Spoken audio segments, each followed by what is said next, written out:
What's up, guys? It's me and Roy here this week. Josh is currently at the Braves and Cardinals game, so he won't be here this week. So it's just us. Welcome back to Triple Alpha. This is like episode 35 or something like that. It's kind of crazy we're that far. Getting farther into it. I think we're going to start off with the standings that Roy's got for MLB right now. All right, well, we're going to start off with first we'll start off with our bet, or weekly bet or year bet right now. Nothing's changed any. Josh still leads. Unfortunately, he's got 262 wins going into today. Brice is second, 238. So he kind of falling back there a little bit. Yankees are hurting you a little bit. They're not winning. And then I'm 10 back of you at 228. So I've made a little ground on you. But Josh is kind of running away with it. He's got, the Braves have kind of won some more here games. The Cardinals are hot, so he's gotten them. So, but this week, you really just need one or two teams to get hot, and you can come back in this. Yeah, I just haven't got anybody hot. So, this will be our last week. Then we're in July, so we'll get to make any changes we want. I get first pick, obviously. Yeah, so we'll do. I'm sure we'll get to do that during here, since Josh has chosen to go over to a baseball game. Then hang out with us. So I just want everybody to know that Josh bought a St. Louis Cardinals jersey today, so he's actually not a Yankees fan for everybody. Some Yankee fan there. So, but that's where we're standing on our bet. So let's go into the actual MLB standings. All right, the New York Yankees lead the American League East, that they have all year pretty much. 52-28. 2 games back is the Baltimore Orioles. Nothing's changed there. 49-29 is what they are, but they're making a real run for the Yankees. Boston, third, where they've been for a while. They're 43-36. Tampa's at 39-40, 1 game under 500. They've been 6-4 in their last 10. And then they round it out is the Toronto Blue Jays at 35-43. Then you in AL Central, you have the Cleveland Indians at 15-26. 8 games back of them is Minnesota Twins at 43-35. That's a lot of games back, and Minnesota's trying to make a little run here. What did you call Cleveland? Oh, sorry, Cleveland Guardians. I think I probably called them Indians again. Gosh, what a racist. No, it's because that's what I grew up doing them. All right, then you got Kansas City at third at 43-37.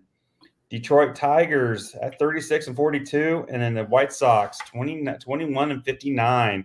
And they are 3-7 in the last 10. So they went through it. That's a little bit better. The week before, they were 1-9. So they're 31 games back. Yeah. I don't think I've ever seen that. Oh, yeah. There's been teams that have been in my lifetime, I've seen some teams pretty bad, but that's White Sox is right there right now. Yeah. Then the AL West, you got the Seattle 45-36. Houston 5.5 games back, just creeping a little bit towards them, 38-40. Texas at 37-41, they're just falling back, 6.5 games back. The Angels at 31-46, 12 games back, and then Oakland at 29-52. 16 games back. So there's the American League. Now we go to National League, the best record in baseball right now, 52-26, Philadelphia Phillies. Then they got Atlanta, who's done really well. They're 7-3 in their last 10 games. They're at 43-33. They're 8 games back. Washington is at 38-40, 14 games back. And then you got the Mets, who have actually been red hot, 8-2 in their last 10, 37-39, and they're 14 games back. Then you have the Marlins. Round that out at 27-51, they're 25 games back. So they're pretty bad too. Yeah. Go into the NL Central, which is still packed, just all clumped together. Milwaukee Brewers at 46-33. They lead the division. Then St. Louis at 40-37. They are 5 games back. They're the Pirates and the Reds are both 37-41, 8.5 games back. And right behind them at 37-42 is the Cubs at 9 games back. Yeah. So they're all right there. Anybody gets hot, with another blown save in the 9th from the Cubs again. So, Roy, what jumps out for you on this? We got one more division. Oh, yeah, my bad. Then you got the NL West, Dodgers at 49-31. The Padres at 42-41. They're 8.5 games back. Arizona's 38-40 at 10 games back. The Giants are 37-42, 11.5 games back. They've kind of struggled here lately. And then Colorado at 27-51, 21 games back. So there's your standings for Major League Baseball. You got anything on those, Brice? The thing that jumps out to me the most that I wanted to speak on is the Cleveland Guardians having the 3rd best record in baseball right now. They're only the third team to hit 50 so far. We have a few 49s, but I don't think at the beginning of the year any of us thought that Cleveland was going to have the third best record right now in baseball, and it comes a lot with Josh Naylor and Ramirez both playing great baseball right now, and it I mean it shocks me how good they're playing right now. I did not see that coming at all.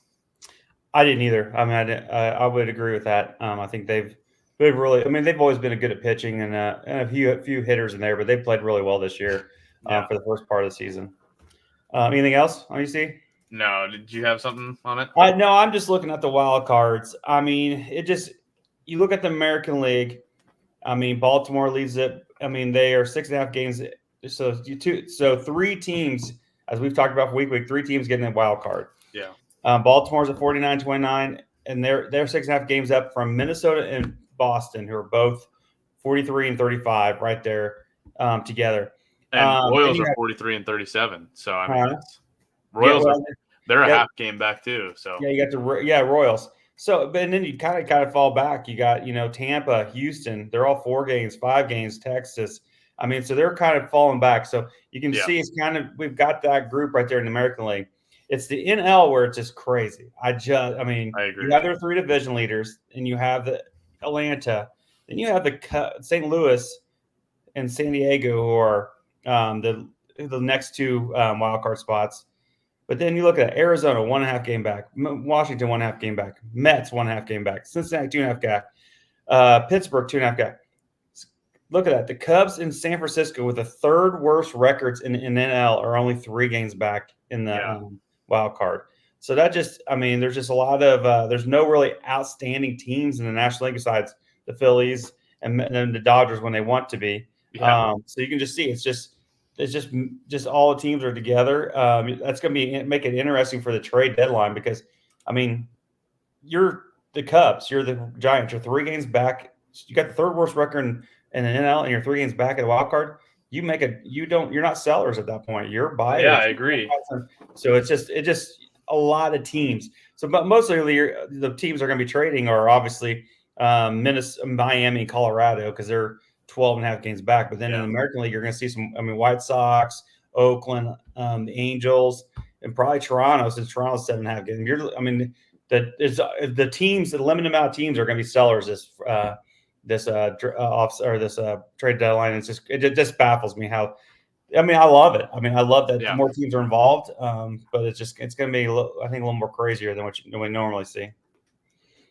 It's been crazy for me because I've been seeing things about people saying the Cubs should be sellers because we've had one of the worst records in baseball for the past month or so, but we're 9 games back in our division and 4 games back from 3.5 games back from leading or being in the wild card spot. So, I mean, there's just no reason for me to be a seller. Roy, do you have any big names that you see getting traded to one of these teams that's going to be a buyer here at the trade deadline soon? The only team I see, the White Sox are going to load everybody they possibly can. Big name wise, I haven't read any big names that are really going to go anywhere. Because nobody's really the big names you would see maybe because for a long time they said the Mets were so you hear Pete Alonso, you heard these guys. Well, hell, now they're in the wild card. Yeah, they are. So I don't really big name wise. No, you're not. There may be you may try one of these teams might say, hey, you know what, we're just gonna go for next year and go. But I just don't see. Maybe I would say Vlad Guerrero, Bo Bichette, and some of them are the Blue Jays. But other than that, it's going to be. Josh said it several weeks ago. It's going to be quiet. I think you're going to see about probably 15 moves, probably 10 or 15 moves, and they're all going to be pitchers or just like utility players or something like that. Maybe you'll get some big names like Vlad and them, but it's going to be different than what you normally see.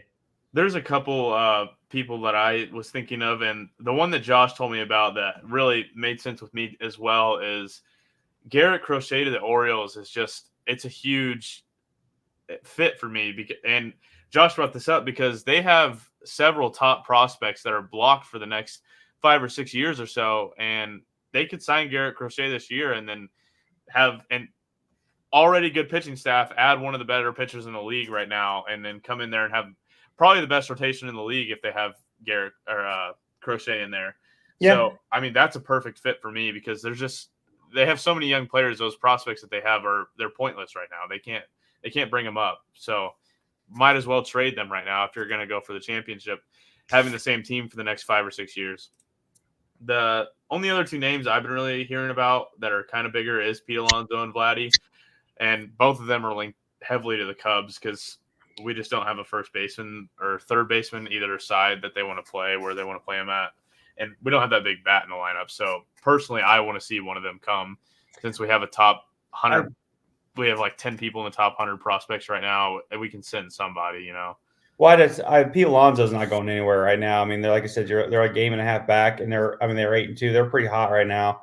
And I just read yesterday that they were looking at some players to bring in to help them now. They're not going to win a division, but with that 3 wild card teams, that helps a lot. And that brings to me more that's just dumb because I don't think that the Mets can win this year, and they don't have they have an older team already, and they don't have one single prospect within the top 100. Like I don't even think they have one until almost 200. So to me, I would sell the players I have right now and build for the future because I don't think their team's good enough to. They might make the playoffs. I don't think that they can win a series. Well, I'm not saying you might get a player that you never know. I don't do. I agree. I don't think they're good enough to win to make the World Series. But I mean, I would have said that about Arizona and Texas last year too. Point. Yeah. And they made the World Series. So it's all about who you get and get hot and healthy, and that's all. It's a bunch of things. So if you get some pitching, that's what they've struggled with is some pitching. They've been hitting the ball really well lately. So if they can get some playing the Cubs, so they're playing the Yankees right now. That's just all they were up 3-0. So it just you just get the right person that it can bolt you into another one. So hell, we got 4 weeks until the trade deadline. So or until really things start getting crazy. So you never know. We'll see it. You'll see something here in probably the next 3 or 4 weeks. Yeah. I have the NL and AL players of the week. Okay. The NL player of the week is Shohei Ohtani. He had 4 runs, 6 hits, 1 double, 3 home runs, 9 ribbies, 6 walks, and had a batting average of .353 and OPS of 1.441. So, I mean, Shohei Ohtani is one of the greatest players of all time. This has basically been his stats all year long. They just finally gave him an NL Player of the Week. So the AL Player of the Week, I kind of mentioned him earlier, was Josh Naylor from the Cleveland Guardians, who had 5 runs, 9 hits, 3 doubles, 3 homers, 8 ribbies, and no walks, and had a batting average of .360 and an OPS of 1,200. So the guy is playing really good, and that's one of the reasons that we were talking about earlier, how the Guardians have one of the best records in the MLB, and weren't really predicted to have that. So he's been really carrying the team lately. Well, yeah, him and Jose Ramirez. I mean, that's just a team that's just they got good chemistry and they're playing pretty well. So I agree. And they're good enough they got pitching and prospects. They've always got a good prospect farm system. So it'll be interesting to see what they do at the deadline to help them improve. And maybe you never know, maybe win a World Series. Yeah, I agree. Haven't won one, but versus like 1930 or whatever it was. I don't know. In 70 years. Cubs took them out. Yep. Do you have any talking points you want to talk about for the MLB? Nah, MLB, I talked about the wild card. But we're getting into injury-ridden season. I think we talked about this last week. It's just that time of year. Teams are just trying to piece enough players, especially Atlanta, the Yankees. People are just trying. Those teams, the Dodgers, are now with Mookie Betts out. You're piecing things together now so you can get to August and then make that run, and hopefully everybody comes back healthy and you get your things rolling.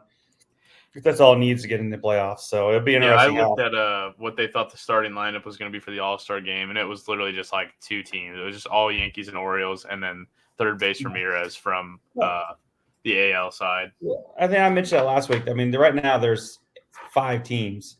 6 Yeah. teams. I think there's 5, I think I said 5 teams that plus 100 run differential. So Yeah. those teams are the ones that are showing who they are, and we'll just have to see if anybody else, any of these teams start. Second half is when people, start getting hot and doing things. So it'll be interesting to see how this all goes. Yeah, I think that's all I have for baseball, really. I figured we should mention, since we are a sports podcast, the Stanley Cup. The winner was the Florida Panthers for the first time ever, I believe. Yep. I know everybody was rooting for the Oilers because of the video that was going viral, but didn't win. Apparently, Roy hasn't seen the video that was going viral for the Oilers. I have not seen that video. I'll admit I'm not a hockey person. I will watch a few of them. Not to know that the Panthers won. Have never won. I could not have told you that. I couldn't have told you that either. Good for the Florida Panthers. That's all. Yeah, I mean, I like going to hockey games, but it's not my favorite. Like, they're fun to go to, but I can't sit down and watch it very much. Yeah, live hockey is pretty nice. It's pretty fun to watch. And I'm sure we got some family members that really like hockey. So yeah, we do. I'm sure they enjoyed it. So I'm glad for them. And it's such a long season, just like the NBA. They're just so freaking long. I don't get it. So, but yeah, there's not really much other sports to talk about. The NBA's over, the XFL's over, and we're kind of waiting for football. At least I am, to come around. Training camps are starting up here soon. Yeah, I mean, so I've been super excited about football. I know my son Bronx is really excited about Keon Coleman with the Buffalo Bills. I've heard about it about every day for the last 2 weeks. Bronx, no idea. I mean, I keep telling him, things change. Somebody gets hurt in training camp, or they make a trade in training camp, so you never know who you're going to have on your team. My favorite thing about Dallas Cowboys are going to choke this year. That's the only thing we ever know. And Josh will be pissed the entire month of January, February, because Dallas sucks. So you just better get used to it. I would personally say that Bills are one of my favorite teams after the Bears, but I just love that Bronx became a Bears fan or a Bills fan the year that they decided to sell off and become bad. So, well, I think he's a little bit like me. He likes teams that people don't like, and then when he's got a family members, a brother, a sister, and a mother who like Kansas City now. Yeah. So he was probably want to be the opposite of them. So I can't for him. I'm okay with whatever he wants. I'm not a big NFL fan. I like players instead of teams. You used to be a big Colts fan, though. I was a Colts fan and Tom Brady fan. So that's, that's all gone. So I'm not until we got this podcast, I haven't really watched much NFL till here recently. So. Well, that takes us to the miscellaneous section, and we don't have Josh, so we don't have a Josh's lock. But I was just gonna say, if you see the Cubs are winning by 1 in the 9th, go ahead and bet against them because they're gonna lose. So we could see, is there any? He does it for tomorrow, right? Yeah. Let's see. There's only baseball on right now. So tomorrow baseball, I will do a lock for him. Let me see. Tomorrow is the 26th. So I will take. I will take the Astros 1.5 over the Rockies. I'll do $20. I'll win $21. So not much. $41. Not much. So not a bad bet. I'll take it. And I'll do that I think Josh is like probably in the 35 weeks he's done it. Probably 5 and 30. So good for him. He said he was going to keep track and then never did because he just loses every week. Because he kept losing. And it's nice that he's not here. We can make fun of him. All right. So what's your game? Or you want to do? Josh and I have been. I do have a game. I say we have been doing pickle together or immaculate if you want, whatever you want to do. Well, this is if you follow Barstool at all, this is Mount Rushmore season. Do you know how that works? You just pick a sport and you go with it can be literally anything, but I wanted to pick something that me and you would know more than Josh, since Josh isn't here for this one. And we'll go back and forth so we can't take the same player. Okay. And I was gonna pick WWE wrestlers Mount Rushmore. Oh, so how many players do we have to pick? I believe there's 4 on Mount Rushmore, or is there 5? Yeah, there's 4 on Mount Rushmore. I don't know. Yeah. So your top 4. Yeah, but It's got to be the Mount Rushmore, though. So it's like the most influential. I will give you. Do you want to flip for first pick, or you just want to take it? You can go first. I'll let you because I have a long list of them because I've been watching since the '80s, and I've watched my history. I know them pretty well. And I'm gonna say I got two of them in mind that are older wrestlers that I This came to love. my mind though because I just watched a movie everybody should go check out. It's called Peanut Butter Falcon. It's about a Down syndrome kid becoming a wrestler. It's got Mick Foley in it, Jake the Snake, and it's pretty good. But my first pick for my Mount Rushmore is going to be Stone Cold Steve Austin. Yeah, you can. Yeah, you know, I was in high school when when all that attitude with. I will since you go with him. I'm gonna go Shawn Michaels. I would say Shawn Michaels DX. But, I wanted him to be my late round guy. Yeah, I'm gonna go Shawn Michaels. Oh, that one takes it out. But for my number 2 pick, I've got to go with probably the most recognizable man on the face of the earth, Dwayne "The Rock" Johnson. Yeah, you can have him. He's disappointed me. Used to like him. I wasn't a huge fan of him when I went through. I used to like him until he never came to a St. Louis Battlehawks game after he bought the XFL. That's pretty upsetting. All right, so you're gonna go with that. Do I go early or do I go late? I mean, I'm gonna go what got me when I was a kid. I loved the Ultimate Warrior. That was my Really? Yes, that was my boy, Ultimate Warrior. So a lot of the casuals that listen to this probably aren't going to know who that is. They probably don't. Look him up. There is a documentary on it. I think at Netflix I watched on him, and he was crazy. I haven't seen that, but I do know who the Ultimate Warrior is. Love the Ultimate Warrior. Man, I'm gonna have to go with. There's a few that I really want to go with, but this guy has to be on the Mount Rushmore, and that's Hulk Hogan. Yeah, you can.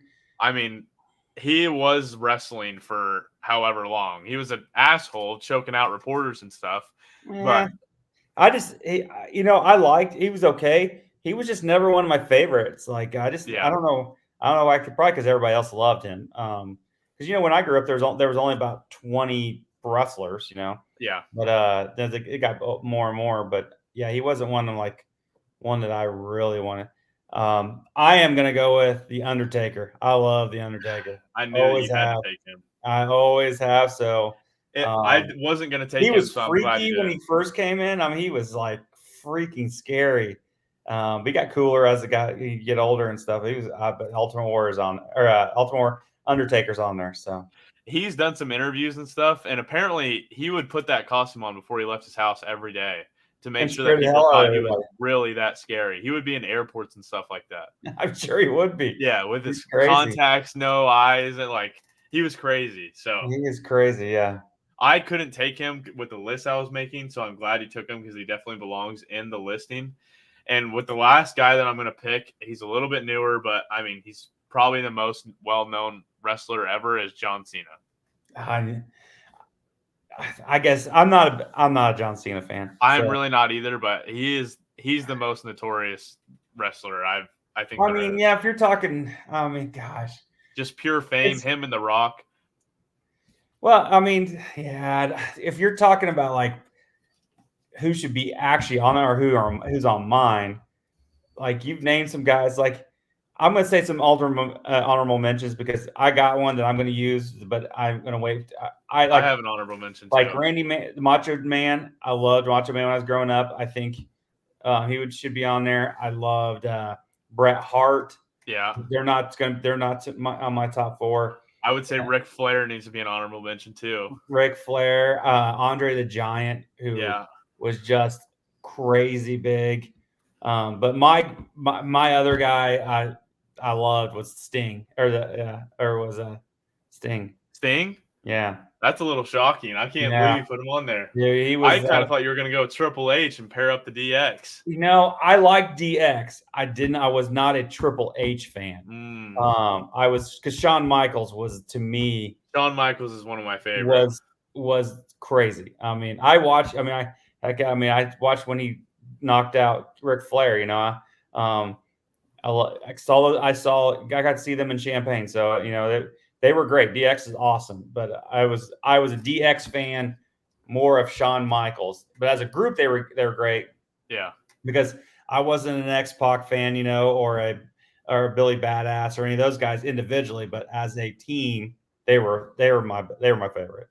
My favorite actually is Jeff Hardy, but I just don't think that he belongs on the Mount Rushmore as much as he is my favorite. I loved him, a high flying and just the all Hardy the boys tattoos. were crazy. The Hardy boys were crazy. I don't know. Like if you talk about the greatest match I think I ever watched was probably Mick Foley and Undertaker, and him when he threw him off the cage and threw him through the cage. Oh my gosh! Yeah, I mean, I was just about to say Mick Foley needs to be honorable mention as well. He should be an honorable mention. Yes, I mean and then for a guy who took a lot of beating. Yeah, he played so many different characters that I think it kind of ruined his overall career. But that guy probably took more of a beating than anybody else. And then there's two more guys I just want to mention because they were one of my favorites, and that's Rey Mysterio and Kurt Angle. Rey Mysterio was good. I never understood the fashion. Everybody liking Kurt Angle, just never liked it. He won a gold medal with a broken fucking neck, man. I know, but I'd have to add Kevin Nash when he was one of the few bigger guys that came in when that was the attitude. And then they went to WCW, so things just were a little bit different. I went through. You weren't alive when that happened, but when WCW, it was at the time, it was WWF and WCW were battling it out, and we would debate which Monday Night Raw or Monday Night Nitro we were going to watch, because that's what we did. And then we did pay-per-view.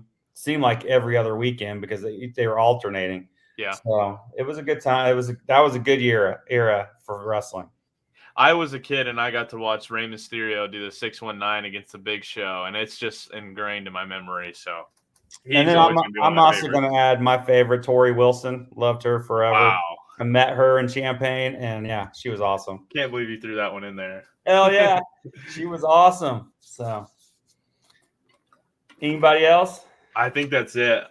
I'm glad we got to talk WWE a little bit. I never get to do that. Josh doesn't like the WWE?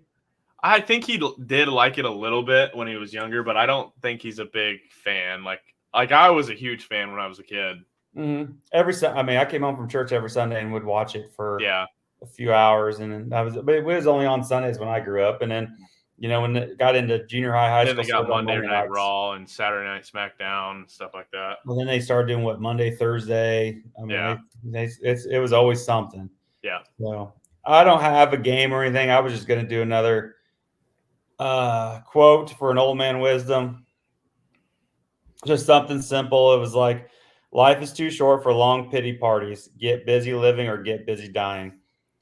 That's all I have to say, because it's too many kids, too many people I've seen over the years, or here, especially a lot lately, these kids. Too much pity party. Just freaking live. Just have fun. Good one. I think that's going to do it for this week's episode. A little bit of a shorter one.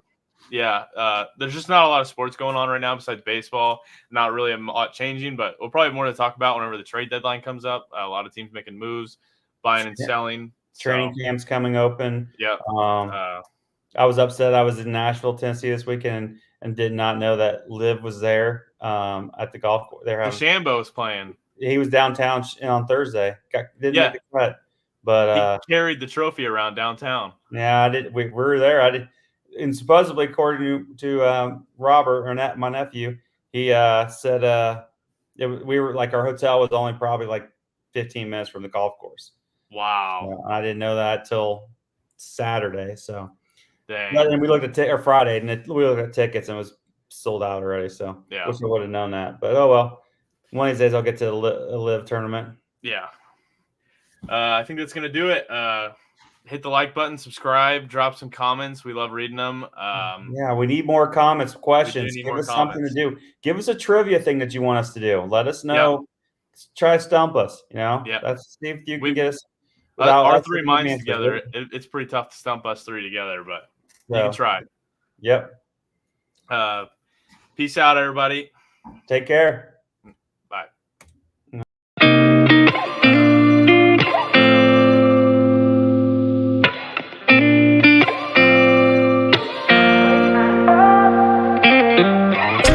Gotta find my way to you.